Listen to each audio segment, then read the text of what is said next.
Kerro osallistujille kuvien avulla tunnin alussa, mitä tänään tehdään ja milloin. Esimerkiksi näin. Aluksi on alkupiiri.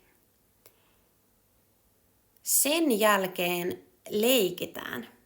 Voit kertoa leikit myös tässä.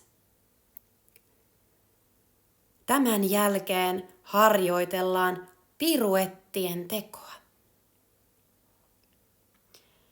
Piruettien harjoittelemisen jälkeen meillä on rentoutus. Ja sen jälkeen loppupiiri, jossa saadaan tarrat passiin.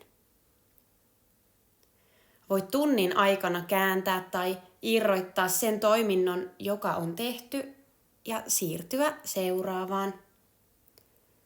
Kun osallistujat tietävät, mitä tunnilla tulee tapahtumaan, voi se vähentää häiriökäyttäytymistä ja luoda turvallisuuden tunnetta.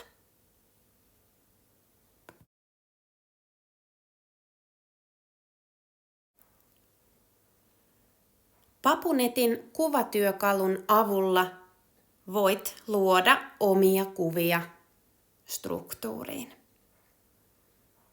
Kuvahaulla voit etsiä haluamasi kuvia.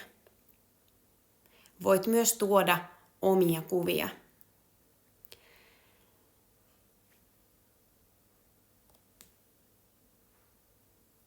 Lopuksi voit tulostaa etsimäsi kuvat ja ehkä myös laminoida ne.